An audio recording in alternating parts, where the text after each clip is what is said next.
N-nya ya, apa namanya, kehadiran kawan-kawan mahasiswa Pak Dede terutama sebagai eh, dosen untuk prapaskah ini ya, perkuliahan umum. Jadi Pak Dede ini akan membawakan dua mata perkuliahan umum sekaligus, yaitu tentang penulisan tesis dan penulisan jurnal. Jadi tidak terlalu jauh, cuma mungkin beda format kan dan beda prosedur. Sebetulnya saya lihat itu ketika menyelami jurnal dan juga sebagai dosen sekaligus pernah kaprodi di sosiologi, jadi prosesnya sama intinya ya. Jadi ada bahan mentah kan, kalau di jurusan itu sejak judul kan, judul apa sudah ada atau belum dan sebagainya. Baru setelah judul ada permasalahan yang dibawakan dalam proposal. Nah, cuman kalau jurnal itu sudah semuanya, ya, semua dari sampai bab 4. Nah, yang bab 4 skripsi itu yang isi di lapangan, itu yang menjadi daya tarik jurnal kan. Jadi kalau isinya bagus, ya baru jurnal itu akan memproses. Seperti halnya kepada dosen pembimbing dan penguji, begitu pula di jurnal ya, ada reviewer namanya. Kalau itu mah ya tidak, kalau sekarang ya sama juga ya berarti ya, ke skripsi juga tidak ketemu muka sekarang ya, tidak face to face gitu. Jadi intinya karya ilmiah dari Anda ya, dari mahasiswa itu harus melewati evaluasi dari ahlinya kan. Kalau di S3 namanya oponen ahli penguji itu ya. Jadi oponen itu artinya musuh gitu ya. Lawan. Nah, jadi evaluator. Jadi kalau di S1 penguji, nah kalau di jurnal reviewer. Nah, jadi kalau sudah ada reviewer misalkan 2 ya, nah, kemudian Anda memperbaiki, berarti di jurnal itu Anda layak muat gitu kan. Tuh, itu pula dalam tesis sekarang kan. Nah, Pak Dede ini sebagai perkenalan, ini yang saya tahu S1 pernah di sini filsafat ya. Jadi Kang Endon, ada Kang Endon. Nah, ini dulu filsafat Pak Dede, cuman sampai semester berapa ya? 3 Pak Dede? Semester 2. Semester 2 sudah pernah jadi ketua HMD dulu itu. Nah, cuman tahun berikutnya itu Pak Dede lebih tertarik kajian sosiologi dan pergi ke UGM ya, menimba ilmu di sana sampai sarjana esos ya. Jadi esosnya sosiologi UGM Pak Dede ini. Kemudian S2 ini betul SAA bukan Pak Dede? Studi masyarakat Islam kan? Oh, studi masyarakat Islam ya. Ya. Dulu ada ya di IAI ya. Ya. Nah gitu, jadi masih sosiologi juga, cuman ke agama gitu ya, Islam. Nah, seperti kalau di sosiologi Pak itu Pak Anip ya dan Pak Engkos, itu SMI. Nah, S3 ini Pak Dede dapat beasiswa di UGM lagi, ya. Apa namanya Pak Dede? ICRS? Ya, ICRS. Institute for Indonesian Consortium for Religious Studies. For Religious Studies. Jadi kerjasama dari beberapa universitas, diantaranya UGM ya sebagai host, ya. Uinsuka ya, dan ya. Duta Wacana ya, Pak. Duta Wacana sama Berkeley ya. Dari Amerika. Berkeley. Ya. Oh iya, sama Berkeley dari Amerika. Jadi dosen-dosennya juga campur ya, Pak. Ada yang asing. Betul. Ya. Ada yang asing. Mahasiswanya juga. Gitu. Sehingga menulisnya pun bahasa Inggris ya. Pengantarnya juga dalam bahasa Inggris. Oh, pengantar perkuliahan dalam bahasa Inggris. Ya itulah. Kalau beasiswa ya memang harus dipersulit Pak Dede kan. Karena supaya yang masuknya sedikit ya kan. Membiayainya jadi sedikit tapi efektif, bagus. Nah, Pak Dede, jadi sebetulnya karena sudah dengan Berkeley gitu, harusnya PhD juga kayak saya ini sebetulnya. Ya, Cuman karena mungkin menyesuaikan diri dengan ini ya. dan campur tasawuf, sufi ya, Mhm. jadi tidak memakai PhD ya. Ya, campur tawadu kan. Tawadu ya, bahasa sufinya tawadu ya. Nah, dengan saya pernah di jurusan sosiologi ya sebagai sekjur 4 tahun, ya kemudian sekarang di fakultas yang sama FISIP UIN-SGD ya sebagai sekjur juga sudah 1 tahun ya tadi. Ya, Nah, di Parede ini sebetulnya dari dulu sudah bergaul dengan Pasca, termasuk perumus ya, tim perumus pembikinan prodi-prodi dan sebagainya itu dengan Prof. Anton ya Parede. ya. Sejak Prof. Anton itu dulu hadir satu. Nah, gitu saya tahu karena saya waktu itu sedang melamar untuk menjadi dosen, gitu. Dosen Pasca waktu itu. Nah, kemudian sekarang juga Pak Dede mengajar di S3 dan di S2 di sini gitu. Jadi di Pasca ini sudah akrab termasuk promotor gitu. Jadi Anda sekarang belajar kepada orang yang tepat ya kan. Nanti di perkuliahan ada gerakan sosial dengan saya. Nah, yang sekarang ini karena beliau juga penulis ya, penulis di berbagai ini termasuk di dunia pop di PR itu banyak Pak Dede Syarif dulu itu ya. Belakangan karena tidak begitu agresif lagi ya sudah ada ini berbasis gaji UIN. Jadi wartawannya yang selalu minta, yang kebetulan Tribun ya yang sering minta Pak Dede. Jadinya sekarang banyak menulis di Tribun. Kalau wawancara sudah sering kan sebagai sosiolog UIN Bandung.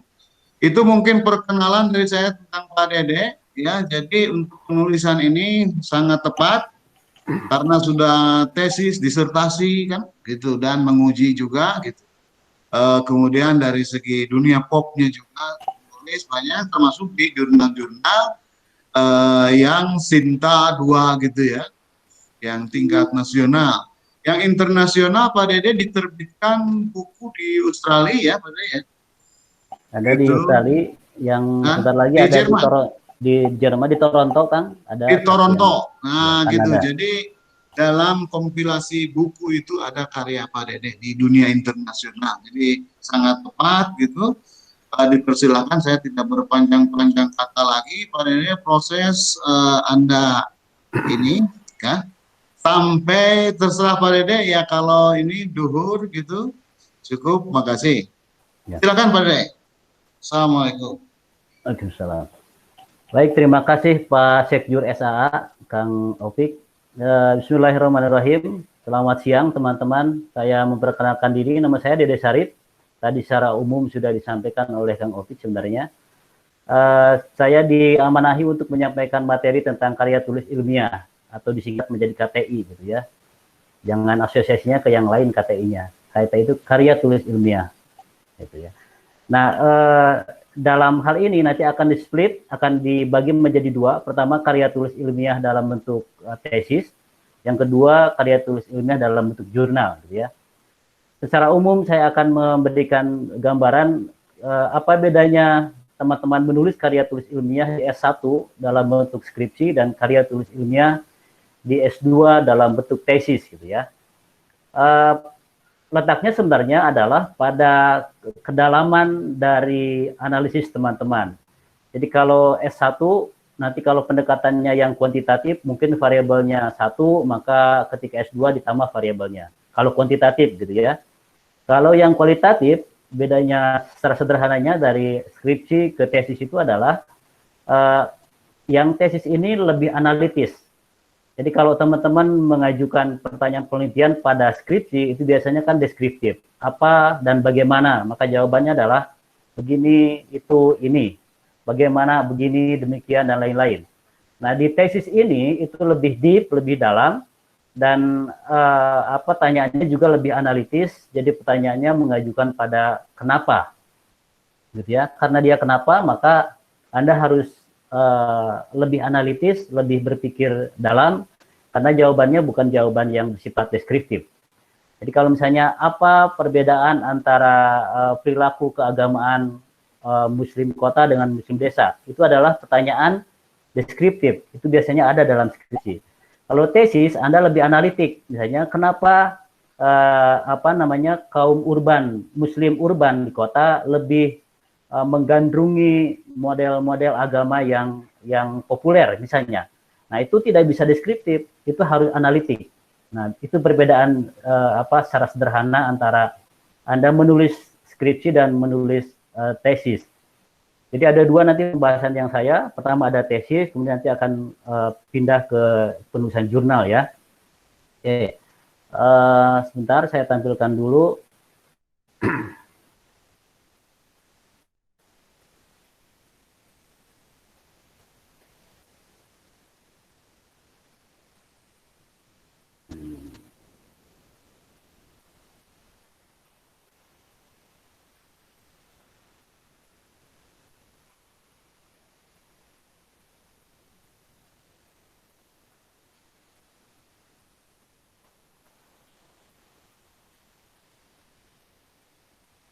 Kelihatan nanti saja.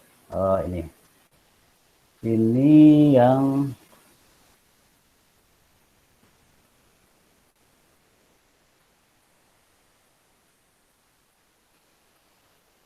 kelihatan nggak di situ? Belum.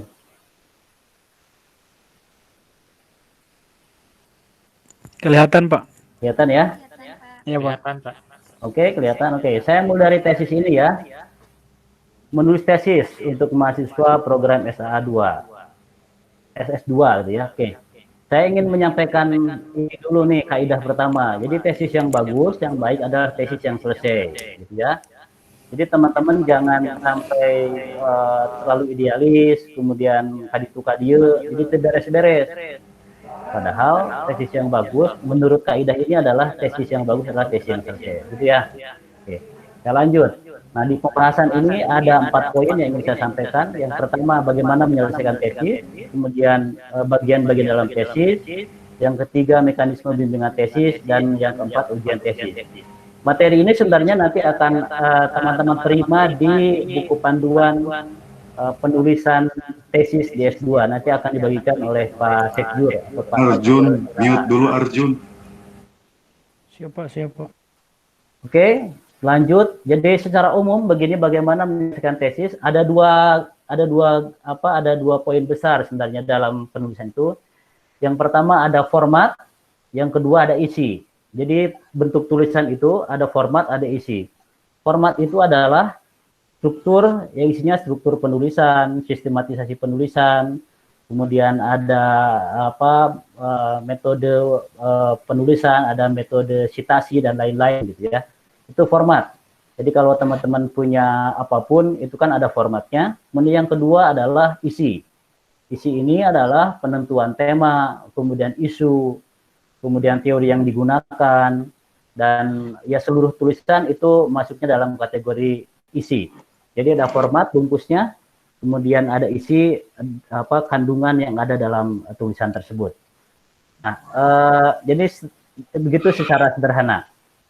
Oke, saya mulai dari poin yang pertama yang saya akan bahas, yaitu dalam format tesis itu ada dua. Yang pertama ada bagian awal dan bagian isi. Nah, bagian awal ini mencakup pertama ada halaman judul sampul, halaman judul, kemudian pernyataan penulis, abstrak, dan lain-lain. Abstrak biasanya ada dalam dua bahasa, bahasa Arab dan bahasa Inggris. Saya sih berharap untuk UIN ini ada bahasa Arab juga, Pak, nanti ya. Bisa dicobalah. Kemudian ada halaman persetujuan, pedoman transliterasi, ada pengantar, daftar isi, daftar tabel, gambar, dan lain-lain. Ini nanti teman-teman akan temukan di panduan penulisan tesis. Bagian isi ini terdiri dari pendahuluan, kajian pustaka, metodologi penelitian, hasil pembahasan, penutup, data pustaka, dan lampiran-lampiran. Oke, saya akan bahas ini. Bab 1 isinya adalah pendahuluan. Jadi teman-teman harus diperhatikan menulis skripsi juga menulis tesis ini adalah punya panduan bakunya. Jadi setiap perguruan tinggi nanti akan punya punya panduan yang digunakan yang disepakati oleh kampus tersebut sebagai format yang digunakan oleh perguruan tinggi tersebut. Jadi persoalannya bukan benar atau salahnya, tapi format mana yang disepakati oleh perguruan tinggi tersebut, format mana yang digunakan oleh perguruan tinggi tersebut. Artinya teman-teman akan menemukan format yang berbeda kalau membandingkan misalnya dengan format penulisan tesis S2 di UIN Jakarta misalnya, atau S2 di Unpad misalnya, karena ini adalah kesepakatan saja gitu ya. Nah di SA ini, di UIN pada umumnya, bab 1 itu pendahuluan terdiri dari latar belakang masalah, identifikasi masalah, rumusan masalah, tujuan penelitian, manfaat penelitian, kerangka pemikiran, dan hipotesis kalau teman-teman menggunakan pendekatan kuantitatif. Nah, bab 2 adalah hasil penelitian. Jadi hasil kajian pustaka. Nah, jadi kajian pustaka ini sederhananya jadi teman-teman nanti belajar untuk memetakan isu-isu terkait dengan masalah yang diteliti. Ini ada dalam kajian hasil penelitian terdahulu. Jadi kalau misalnya Anda meneliti tentang misalnya tasawuf di masyarakat perkotaan, gitu ya, misalnya itu. Nah, Anda harus mencari beberapa penelitian terakhir terkini tentang isu yang sama.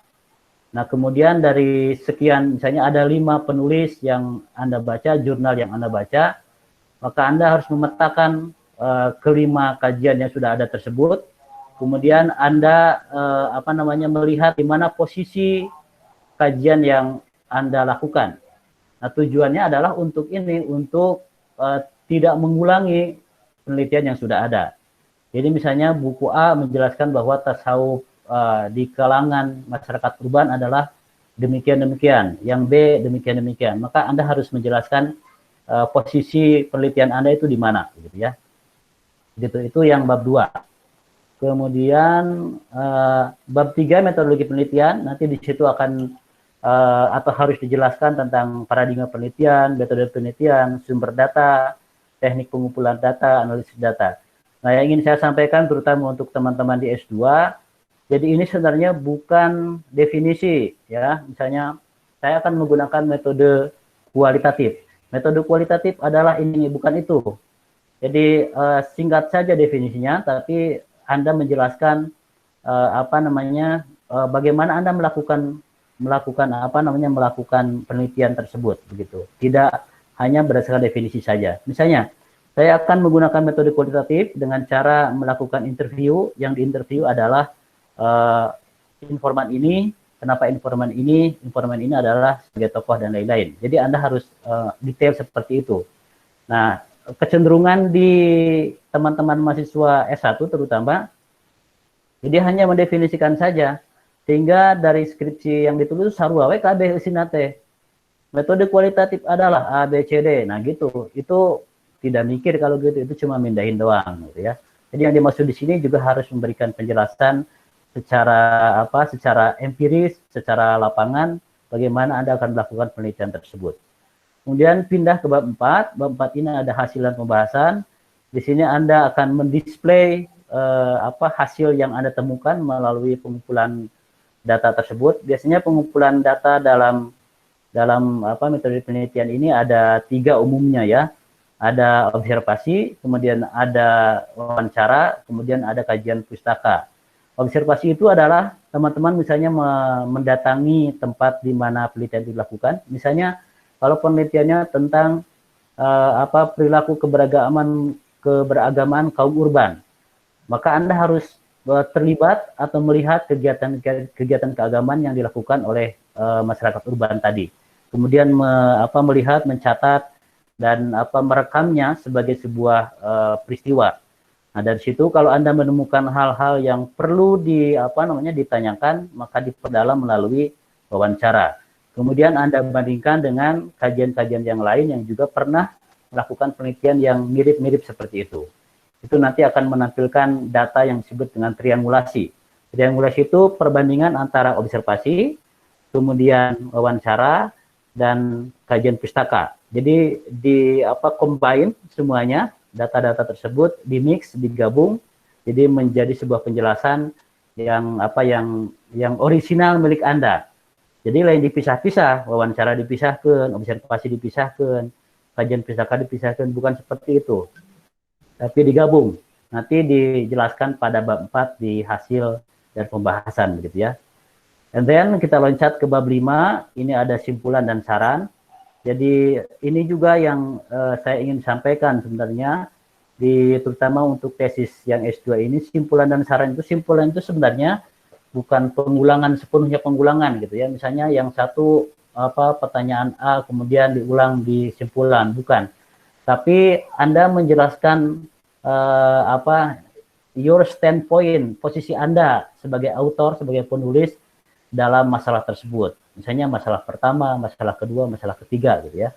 Jadi bukan mengulang, misalnya bagaimana perilaku keagamaan masyarakat kaum urban. Nanti diulang lagi di simpulan, bukan seperti itu. Jadi Anda memberikan pendapat Anda yang itu ada disimpan di simpulan. Nah, biasanya memang simpulan dan saran ini sesuai dengan jumlah pertanyaan di penelitian. Jadi kalau pertanyaan penelitiannya ada 3, maka Anda akan membuat 3 kesimpulan. Juga akan membuat 3 saran, begitu kurang lebih. Kemudian daftar pustaka nanti ada ada format yang baku yang dipakai oleh SAA. Teman-teman merujuk saja ke situ, mengikuti format yang disepakati oleh FASA begitu. Yang selanjutnya yang ingin saya sampaikan adalah mekanisme bimbingan. Nanti teman-teman akan punya 2 pembimbing, dan 2 pembimbing ini dibagi tugasnya, ada bagian metodologi, ada bagian isi. Seperti yang saya sampaikan di awal, di tesis itu ada 2 hal. Yang pertama ada format, yang kedua ada isi. Format ini terkait dengan metodologi, dengan metode dan metodologi penelitian, gitu ya. Metode penulisan, metodologi penelitian, dan lain-lain. Sementara pembimbing yang kedua atau yang pertama itu bagiannya adalah bagian materi atau substansi. Misalnya apakah logikanya bisa dipahami, logis, kemudian antara relevansi teori dengan pembahasan dan lain-lain begitu. Nah, terakhir kalau teman-teman sudah selesai bimbingan tuh, selesai nih ceritanya bimbingan, lalu nanti ada proses ujian tesis.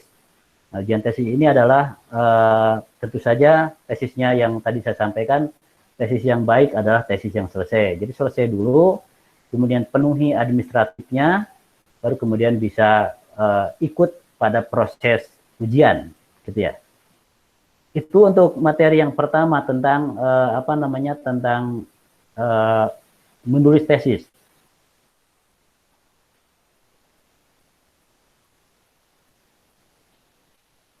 Jelas ya?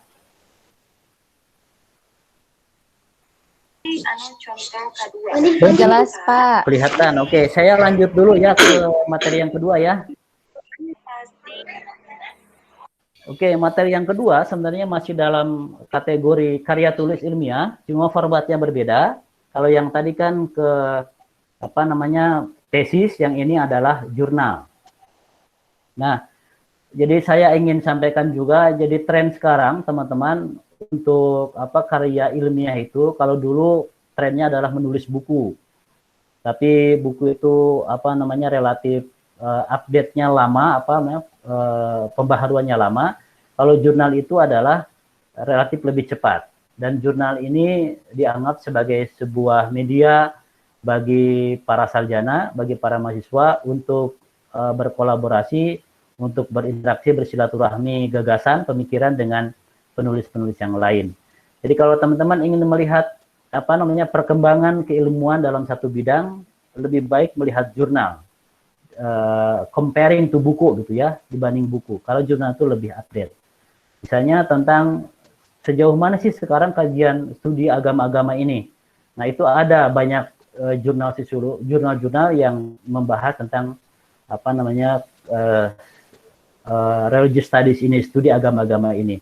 Kalau buku agak lama sebenarnya. Itu satu. Yang kedua, jurnal ini akan mudah diakses oleh dunia internasional. Jadi kalau Anda menulis jurnal, itu akan bisa diakses oleh mahasiswa, diakses oleh sarjana, oleh akademisi dari berbagai perguruan tinggi dan berbagai dunia yang lain gitu. Kalau buku kan susah. Nah, ini juga menjadi perbedaan tren intelektual yang generasi lama dengan generasi baru. Jadi kalau misalnya teman-teman pernah membaca buku Nurholis Majid, kemudian Johan Effendi, kemudian juga ada Harun Nasution, itu lebih banyak dipublish di buku, gitu ya, tidak di jurnal. Ya, karena itu mungkin popularitas mereka di dunia internasional relatif ya tidak terlalu bergaung dibanding misalnya kalau teman-teman yang menulis di jurnal. Nah, sekarang generasinya sudah berubah, para akademisi itu menulisnya di jurnal, sehingga bisa disitasi, bisa dikutip oleh dunia internasional, dan tentu saja mereka lebih dikenal di bidangnya masing-masing dibanding oleh buku. Baik, saya akan menampilkan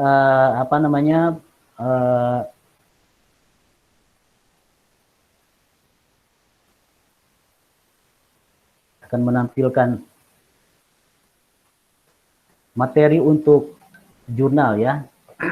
Bentar.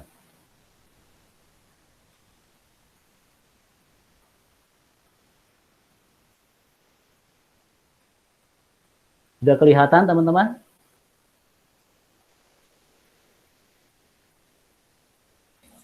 Halo? Belum, Pak. Belum? Belum ada, Pak. Belum, Pak. Belum ada. Belum ada. Iya nanti Prapaska. Cobi dina eta apa? Dina. Ini harusnya keluar. Bentar.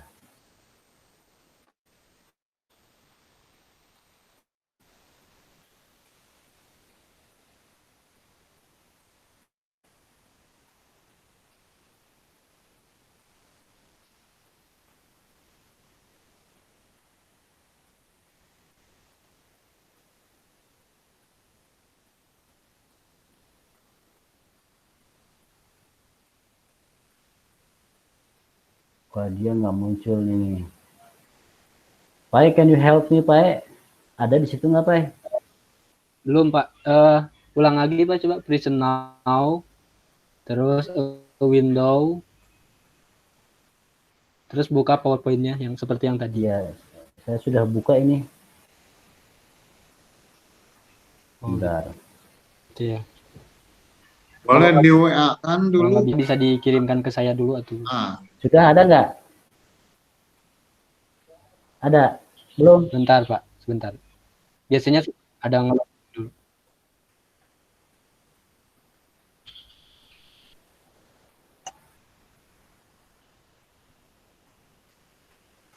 Oke, sambil nunggu lah ya. Pak, coba di-upload di situ bisa, Pak? Bisa kirim aja, Bapak, di materinya. Ya.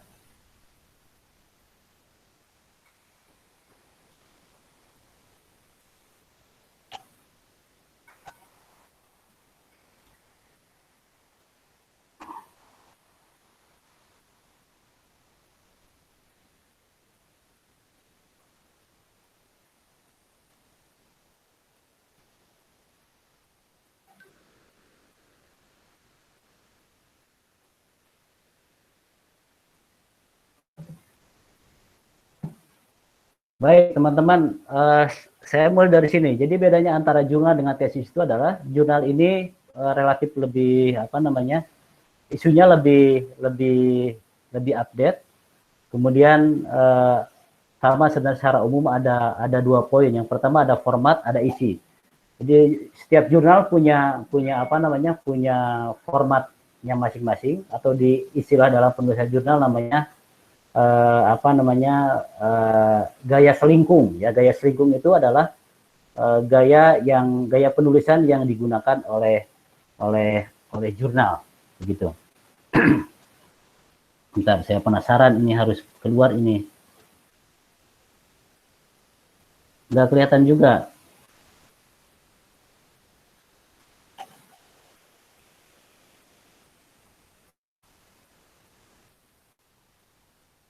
Sebentar ya, Pak. Sok sambil dilanjut sama saya dibukain di sini.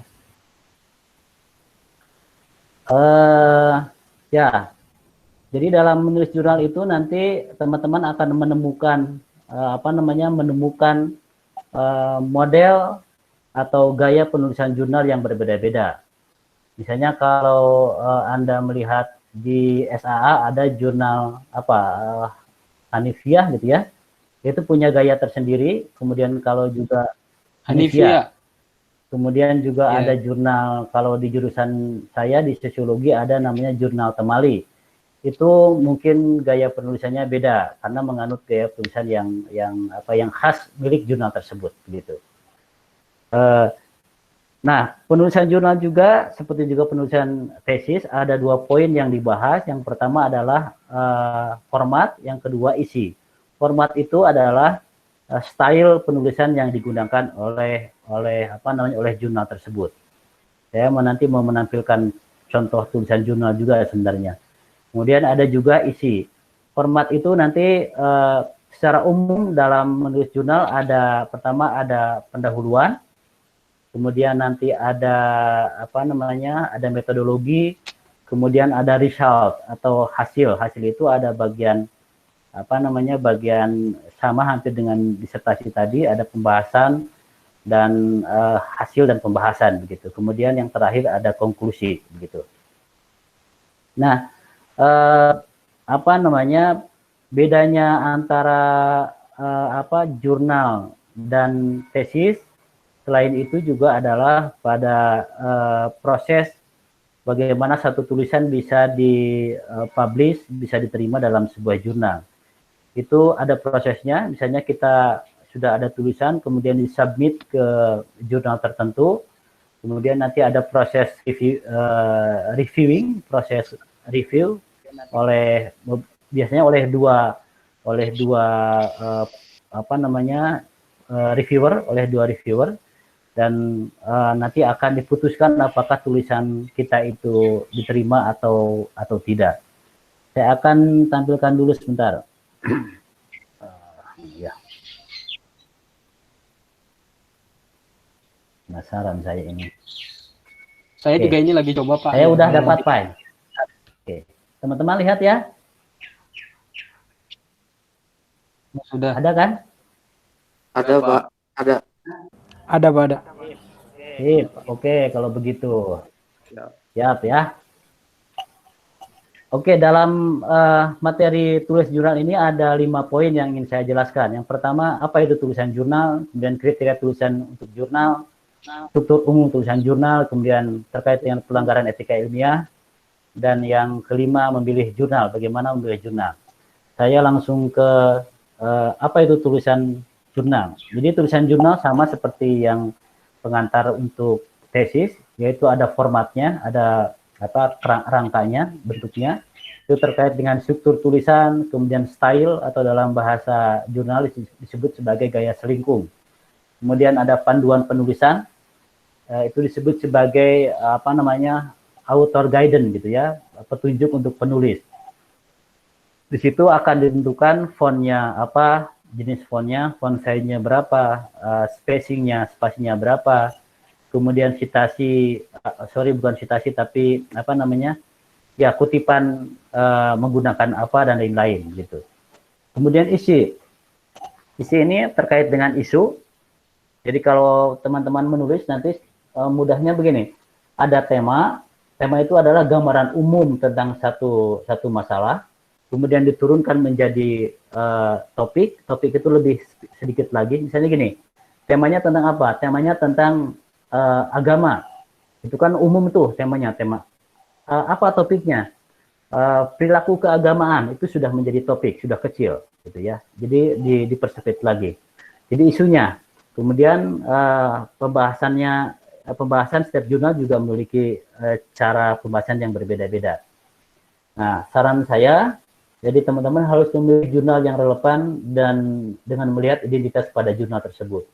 Jadi misalnya kalau Anda menulis isu tentang studi agama-agama, maka carilah jurnal yang membahas atau mempublikasikan tentang religious studies atau kajian agama. Entong nulis tentang agama tapi diterbitkan di jurnal kedokteran atau di jurnal arsitek, Nah, itu ngaranna teh joka sembung gitu. Salah ya. Itu sudah pertama sudah akan ditolak oleh pengelola jurnal. Salah tempat itu, salah kamar. Jadi itu dulu. Cari dulu jurnalnya apakah relevan dengan tema yang Anda pilih atau tidak gitu.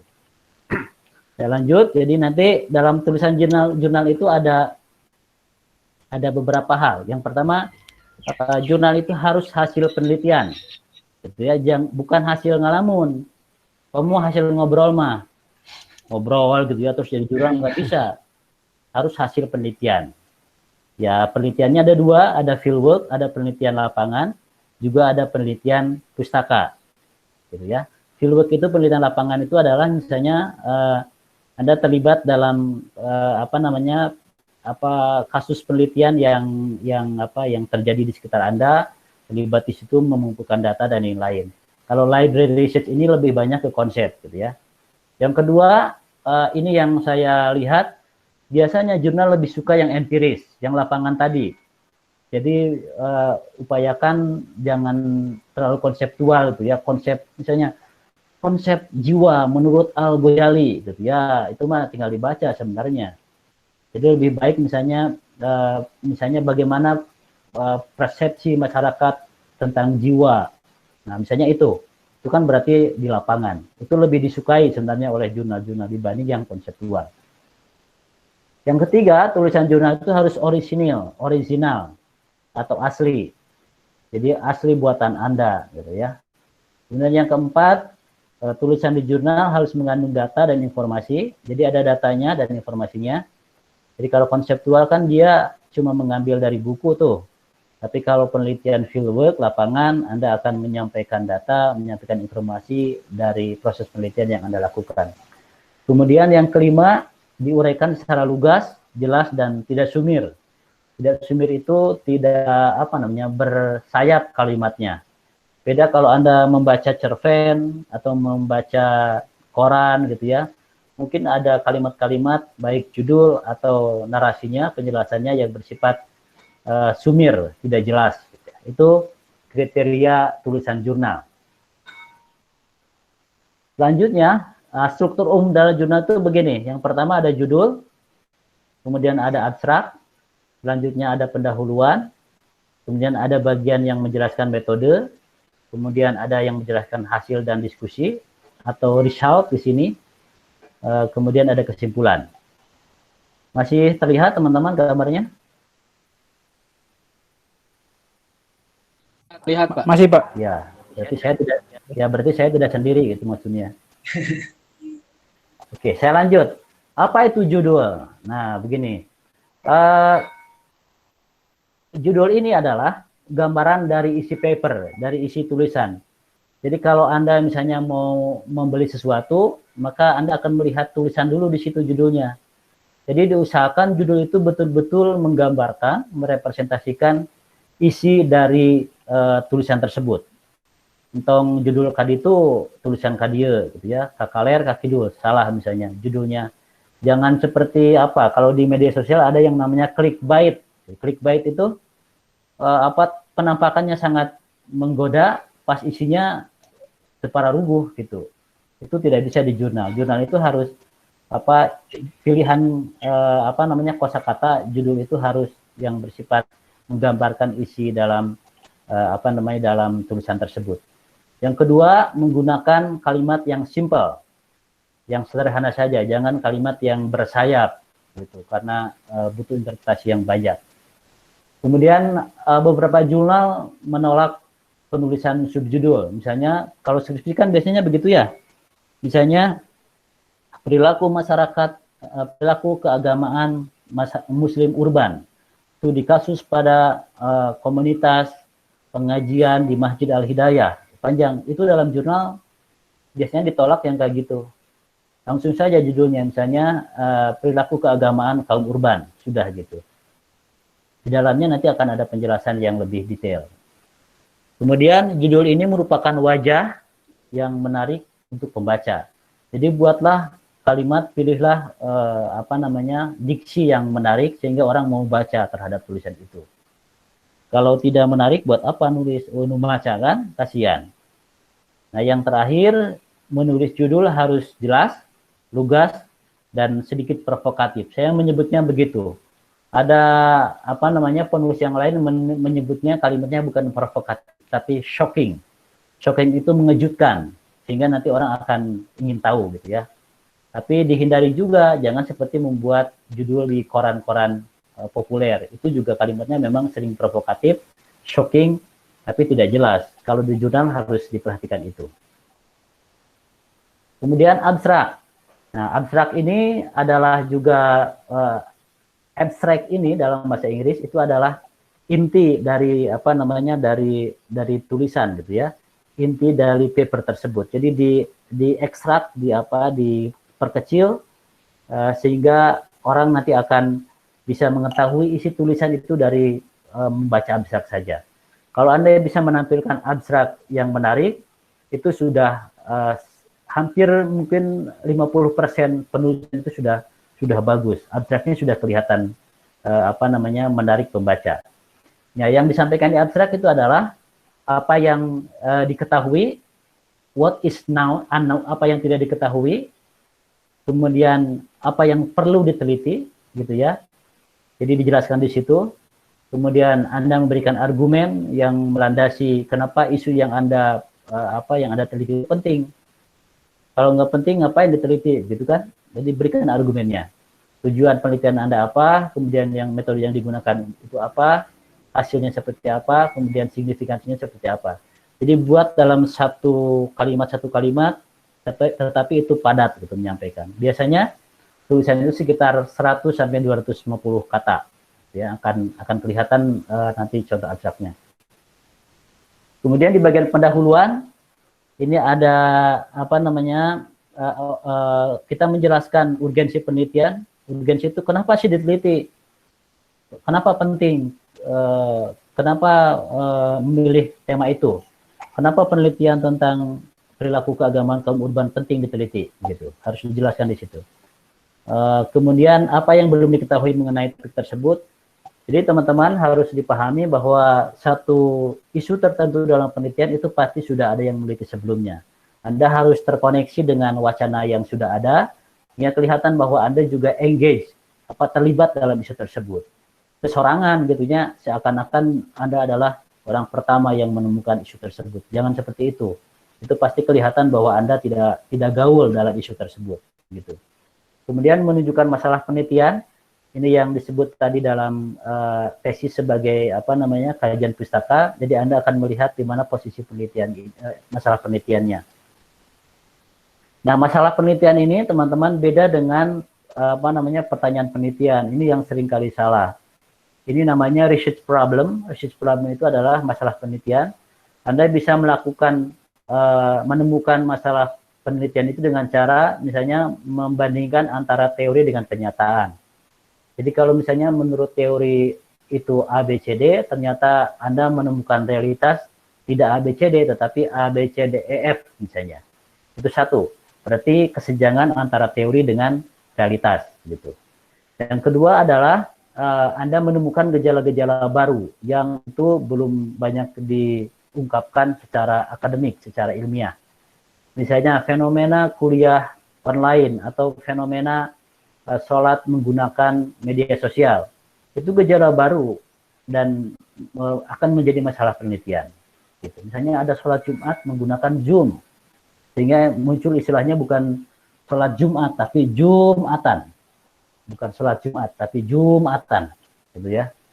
Kemudian di bagian pendahuluan juga harus ada dukungan fenomena lapangan, kemudian data pendukung, kemudian juga Anda menyampaikan sampai di mana orang mengetahui permasalahan ini.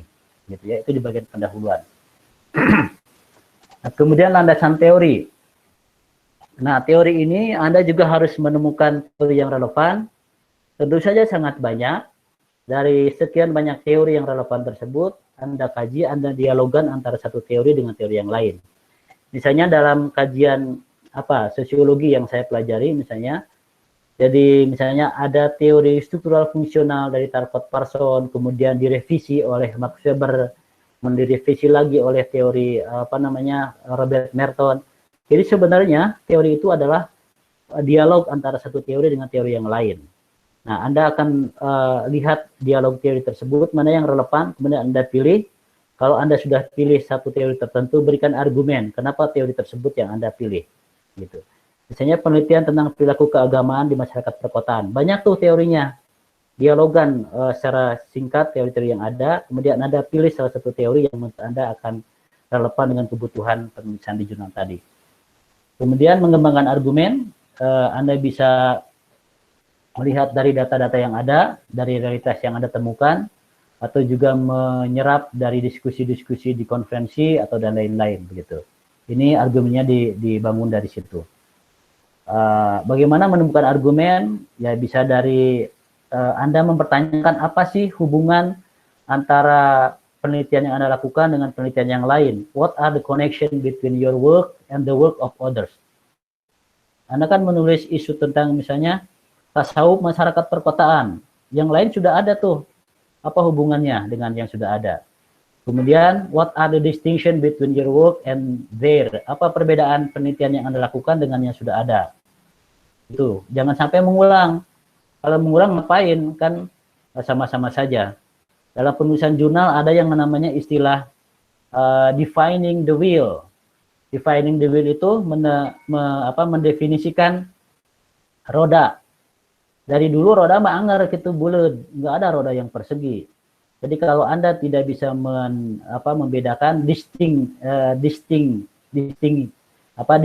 between your work and others work, itu berarti Anda sedang defining the wheel, sedang menerjemahkan kebulatan roda.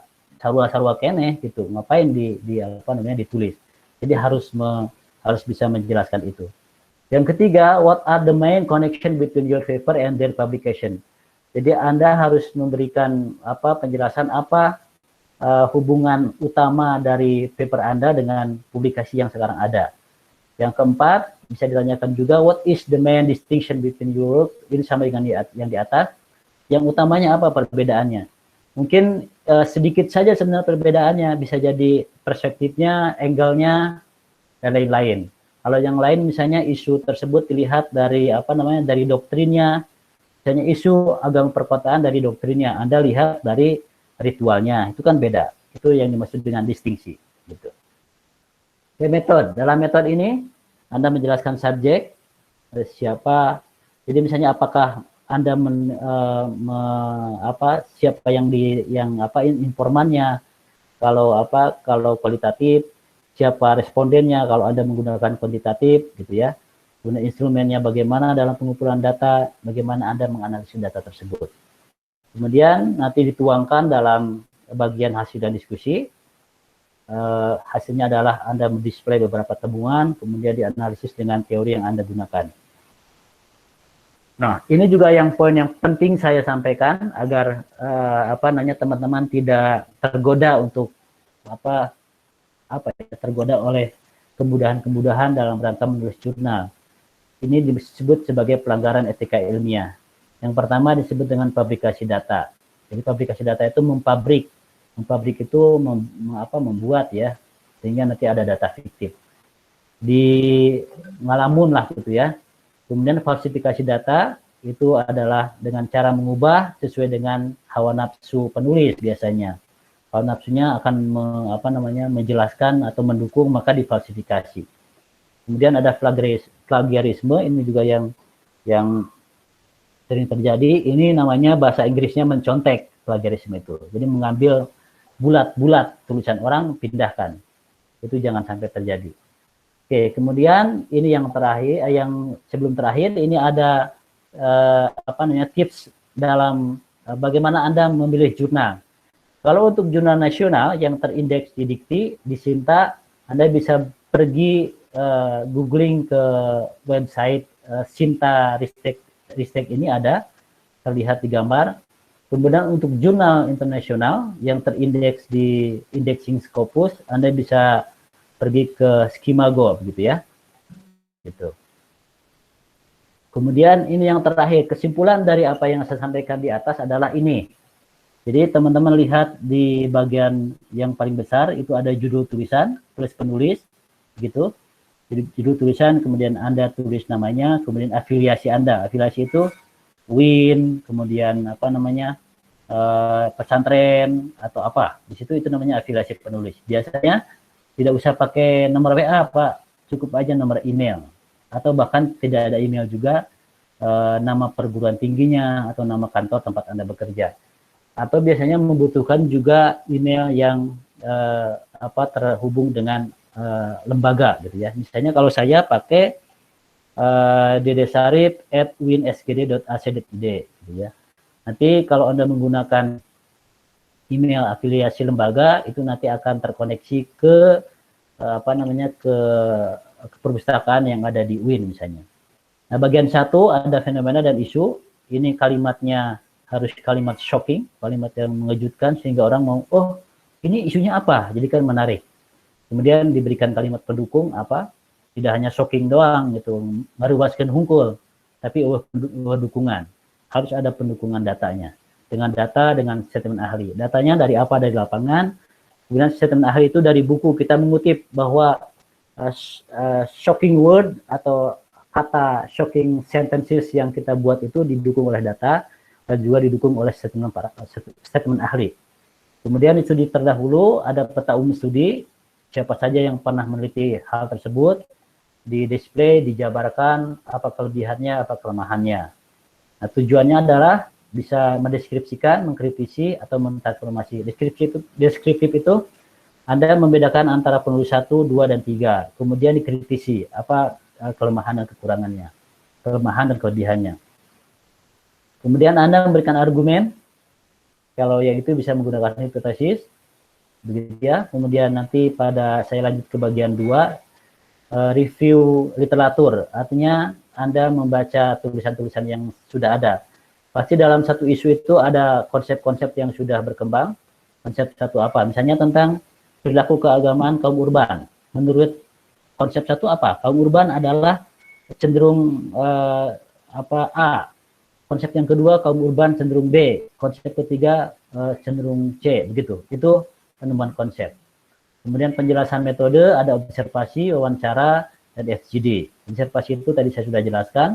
Jadi Anda terjun ke lapangan, melihat kegiatannya, mencatat, merekam, mengcapture, kemudian meng-highlight begitu. Kemudian kalau ada yang perlu ditanyakan, maka Anda perdalam dengan wawancara.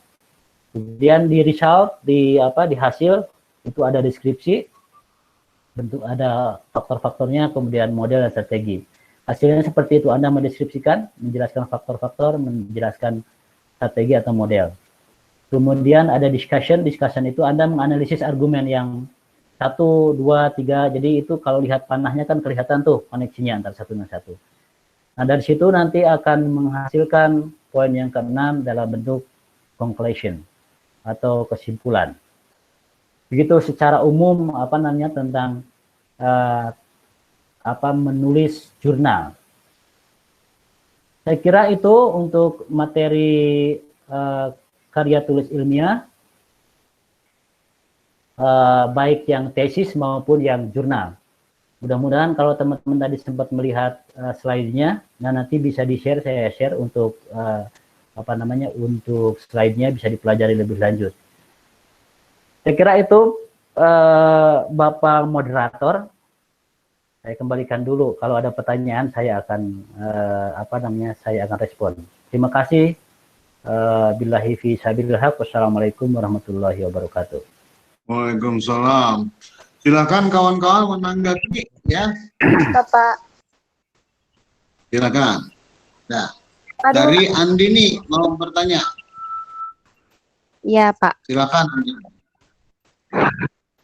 Ya, bismillahirrahmanirrahim, Pak Dede, izin bertanya. Sebelumnya saya ingin menceritakan dulu ya. Jadi pengen dulu pengalaman saya Bapak waktu S1 itu waktu di bagian pendahuluan itu kita sering terjebak terutama di latar belakang ya Bapak. Kadang kan kita itu mencari pendapat-pendapat yang memang merujuk pada penelitian kita ya, karena kan pikiran saya saat itu saya mengambil masalah mana nih mana nih rujukan-rujukan atau pendapat-pendapat yang memang mendukung penelitian saya. Nah, dengan adanya pemikiran seperti ini di tengah-tengah penulisan itu tuh stuck. Nah, bagaimana ya Bapak kita menyikapi hal tersebut? Apakah itu merupakan pelanggaran ilmiah atau bagaimana ya Bapak? Atau memang dalam kita menulis secara ilmiah itu pasti ada yang namanya tuh kayak kalau dalam menulis itu ada namanya mental block. Jadi tiba-tiba buntu gitu Pak. Ini gimana ya kok malah jadi nggak nyambung. Jadi makin penelitian, makin observasi kok makin nggak nyambung ya Pak. Kadang kayak gitu. Ya itu sih Bapak. Terima kasih. Ya, terima kasih Andini. Saya jawab langsung ya. Ya Pak. Ya. Jadi menulis ini begini teman-teman. Menulis itu harus, kalau saya ibaratkan seperti makan. Jadi harus ada feeding dulu ada pemasukan baru Anda bisa. Kalau Anda makan, Anda bisa BAB, kan begitu? Ya. Nah, bagaimana Anda bisa menulis? Anda harus baca. Kalau Anda tidak baca, Anda tidak bisa menulis. Begitu. Ya kumaha atau bisa kacai lamun teu dahar mah. Kan gitunya.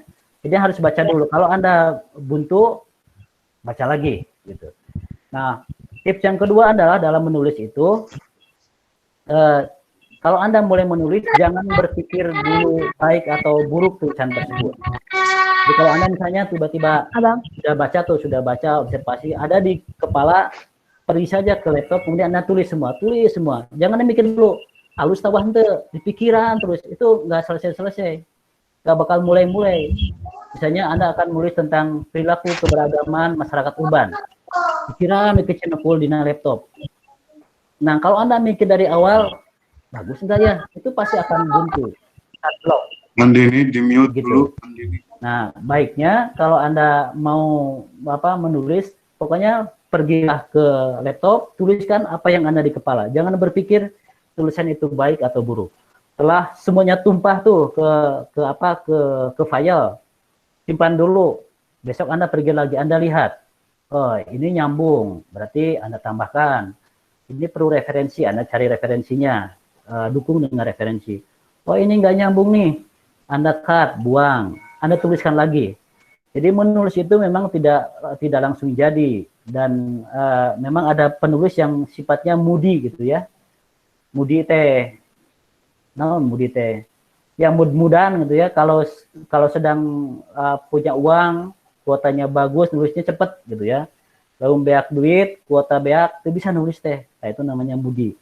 Nah, itu belum menjadi disiplin sebenarnya.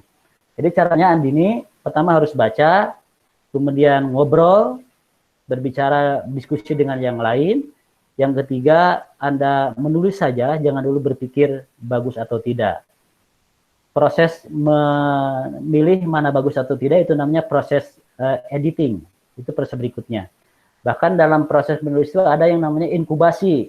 Jadi Anda menulis banyak, kemudian disimpan, inkubasi, besok lihat lagi, oh ini tulisan saya ternyata ya, ini kayaknya kurang bagus nih, harus ditambah. Tambah lagi, inkubasi lagi, Anda kemudian pergi lagi, kemudian lihat lagi. Kadang-kadang seperti itu. Ada tulisan yang lama, baru kemudian menjadi sebuah tulisan. Saya lulus S3 itu 2018, sudah 2 tahun. Beberapa tulisan baru saya olah menjadi tulisan jurnal. Di tahun 2020 ini saya publish, menunggu publishnya sudah saya kirim, sudah proses sudah baik. Itu sudah lama saya tulis, saya inkubasi dulu. Kemudian saya lihat, oh ternyata isu ini menarik sekarang. Saya keluarkan begitu. Tapi poin yang tadi, jangan dulu mikir alus henteu. Namun gitu mah mal beres-beres, mal mulai-mulai. Nongkrong, tulis, keburu adan, balik deui, mikir deui, ayo baturan ngobrolnya batur. Jangan, tulis aja semua tuh, habis, sudah banyak, sudah keluar tuh di kepala, simpan dulu. Nanti Anda balik lagi, lihat, gitu. Saya kira itu teknis penulisannya. Silakan yang lain.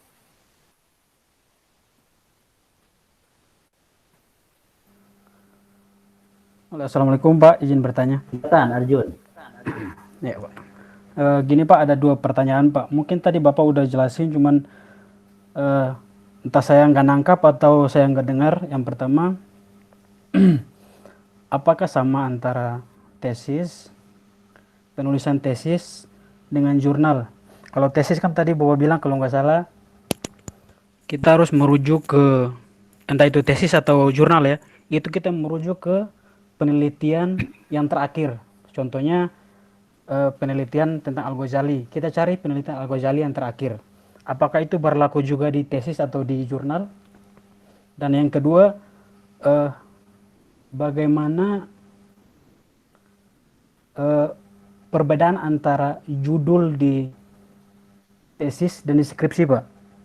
Misalnya kalau skripsi judulnya Cinta atau Mahabbah Perspektif Imam Al-Ghazali. Kalau kita angkat ke tesis, itu judulnya kayak gimana? Apakah sama aja atau beda lagi, Pak? Terima kasih, Pak. Oke, terima kasih Arjun. Arjun, where are you from?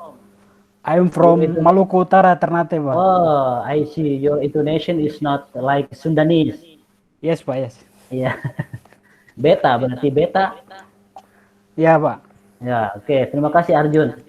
Yang pertama, yang terbaik memang kita merujuk pada referensi atau pada publikasi yang terakhir.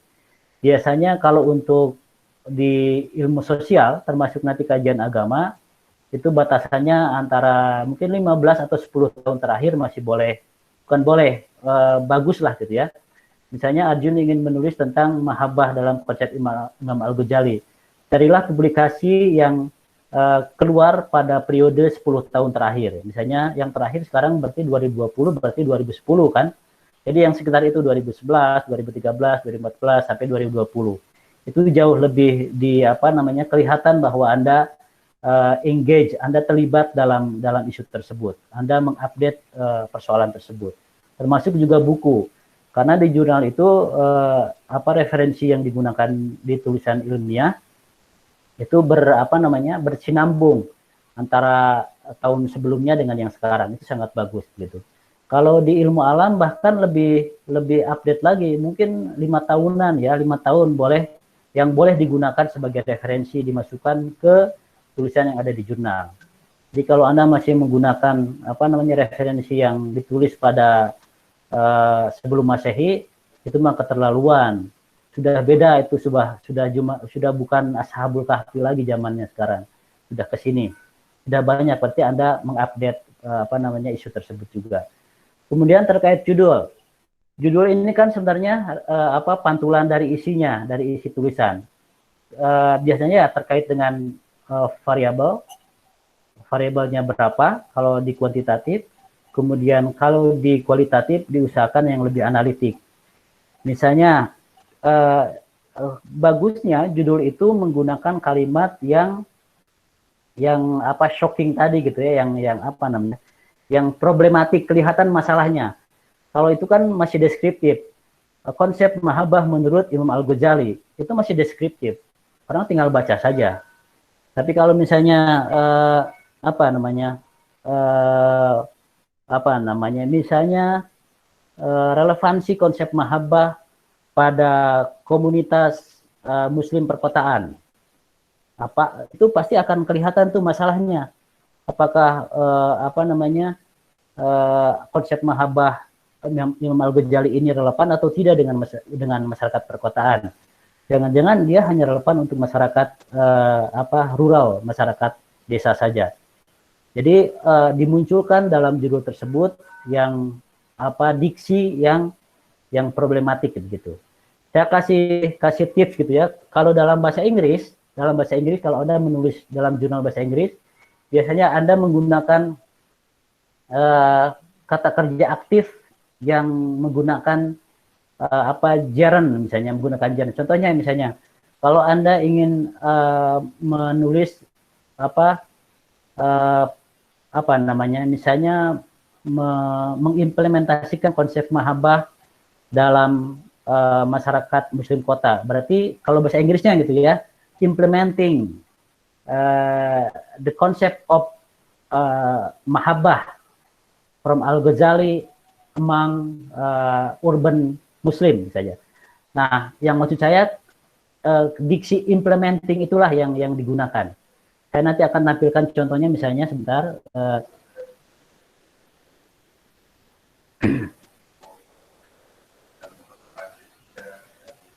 Ini kelihatan nggak teman-teman?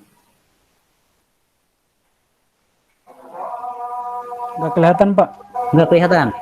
Iya, Pak. Kelihatan nggak? Ada, Ada gambarnya nggak slide-nya? belum ada. Belum ada. Belum ada, Pak. Belum ada, Pak. Oke, nanti deh. Jadi nanti teman-teman kalau lihat kalau ketemu nanti saya tunjukkan bagaimana teknis membuat judul. Kalau di bahasa Inggris itu biasanya adalah menggunakan kata kerja aktif. Nah, kebiasaan orang-orang di kita yang pemula menulis dalam bahasa Inggris itu biasanya menggunakan kalimat pasif. Pasif itu yang di gitu ya. Misalnya the concept of Imam Ghazali is practiced. Nah, gitu kan? Is practiced by the urban Muslim. Biasanya menggunakan seperti itu karena kita terbiasa menggunakan bahasa Indonesia seperti itu. Konsep mahabbah digunakan atau dipraktekkan oleh muslim perkotaan. Jadi harusnya dibuat kalimat aktif menjadi bertenaga. Dirubahnya begini. The urban Muslim practice the concept of mahabbah. Nah, itu kan beda tuh. Jadi lebih bertenaga kalimatnya dibanding kalau menggunakan kalimat pasif. Jadi sementara itulah secara umum. Iya, Pak. Terima kasih, Pak. Ya. Silakan, masih ada?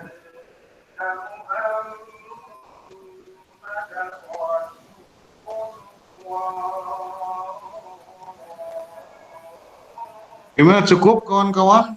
Ini saya bisa tunjukkan sebentar ya, Kang Upik ya. Mangga.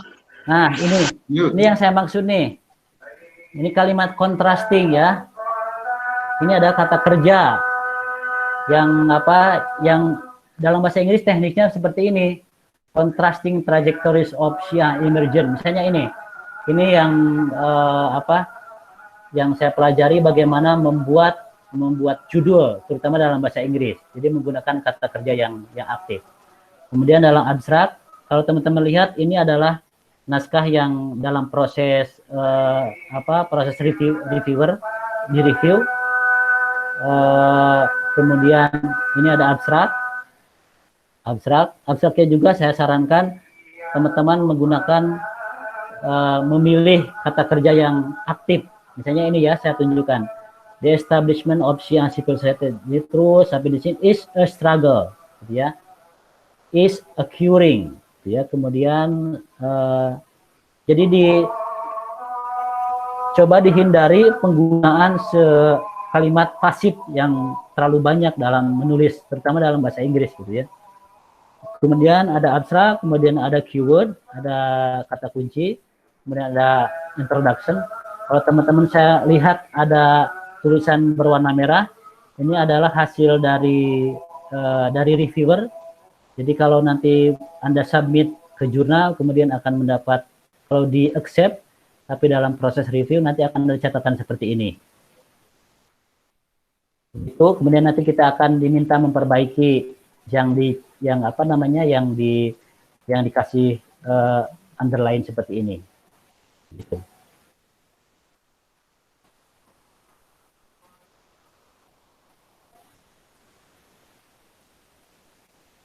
Ya, itu contoh singkat saja.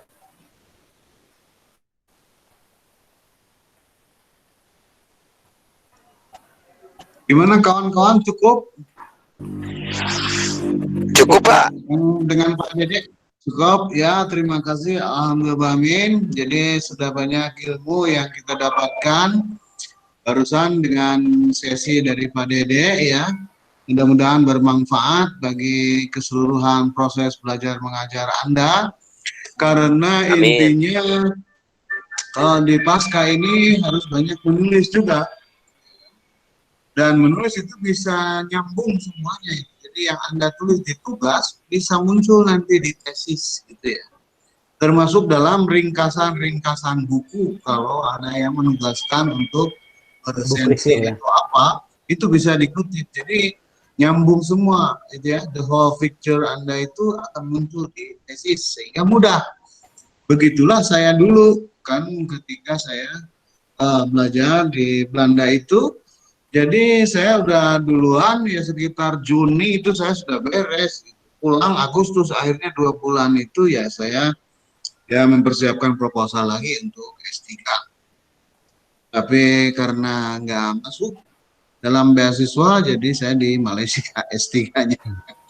Tapi walhasil, jadi itu yang diajarkan para dosen juga dulu waktu di Belanda, bahwa tugas-tugas itu bisa menjadi rujukan Anda lagi, gitu kan, untuk di tesis. Kan biasa tesis harus rada tebal.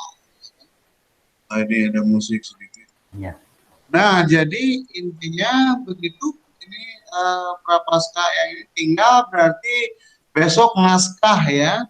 Jadi naskah ini menjadi bahan untuk yang barusan penulisan gitu. Jadi ini yang tadi yang ditanyakan Andini itu kan yang makannya itu menurut Pak Dede itu feedingnya kan gitu. Jadi makan itu dari naskah itu. Nah, bagaimana cara membongkar naskah, kemudian bisa mengutipnya, kan, nyambung-nyambunginnya, itu besok kita akan ketemu. Yang bahasa Arab dengan Pak Munir lagi yang kemarin, karena saya lihat di disertasinya banyak yang bahasa Arab. Dulu juga beliau ini cadosnya itu untuk diproyeksikan ke Arab. Bahkan sempat 1 tahun menghafalkan Al-Quran gitu di Sukabumi, di Kemkan, untuk ya belajar di dunia Arab, terutama di Mesir. Tapi karena ada ketidakpuguhan dan sebagainya, ada yang sudah berangkat, yang kawan-kawannya, tapi 6 bulan sudah pulang lagi. Karena beasiswanya, ya Indonesia waktu itu Krismon, tidak cukup untuk beasiswa di Mesir yang tidak Krismon, gitu. Jadi Mas Munir kemudian pergi ke Kanada ya, yang sebelumnya di training dulu di mana itu di Bali. Nah, yang dari bahasa Arab ini banyak juga itu yang sekarang jadi rektor dan jadi dirjen kemarin kan dari angkatannya Mas Munir itu modalnya dari bahasa Arab juga kan. Jadi yang bisa-bisa bahasa Arab di tesis ini nanti besok dimasukkan ke dalam tesis. Nah, yang bahasa Inggrisnya saya mudah-mudahan bisa nambah wawasan Anda tentang membongkar naskah-naskah bahasa Inggris ya. Itu untuk besok ya. Jadi ya sebelum penutupan oleh pihak direksi ya, direktur atau para wadir gitu.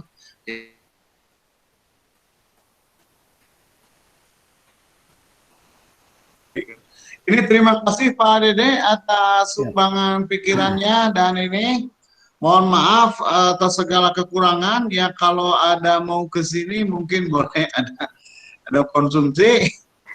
Kalau hal-hal lain ya mungkin bisa diselesaikan dengan remun. Kekeluargaan ya. Terima kasih terutama keikhlasannya ya. Karena kalau pejabat struktural bisa jadi tidak bisa lebih banyak itunya ya, honornya. Nanti PowerPoint-nya saya kirim Kang di grup. Oh iya, terima kasih. Nah, di grup itu bisa ini ya, kawan-kawan jangan dulu bubar ya, grup itu ya kan. Bisa dipakai juga untuk saya dan Pak Dede ya kan. Pak Munir juga mengajar kan, dan Pak Rifki juga mengajar itu ya. Grupnya bisa bikin lagi grup per mata kuliah. Begitu saja mungkin untuk hari ini ya. Kawan-kawan yang isi Google Form kan, kalau ini ada tanggapan-tanggapan silakan, tugasnya itu ada kan, nanti dikumpulin. Kalau yang belum masukin semuanya kan, itu sebagai bukti kehadiran Anda kan, gitu selain foto ya, tapi tugas Anda ngisi Google Form. Terima kasih semuanya Pak Dede, kawan-kawan kan. Kalau tidak ada hal lagi kita akan tutup kan. Ya, berarti tidak ada lagi. Billahi fisabilil haq. Assalamualaikum warahmatullahi wabarakatuh. Waalaikumsalam. Waalaikumsalam warahmatullahi Atur nuhun.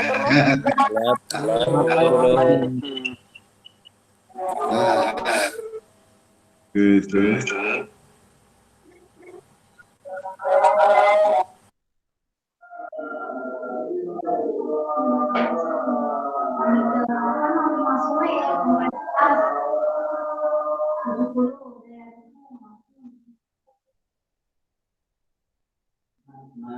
Ready? Red.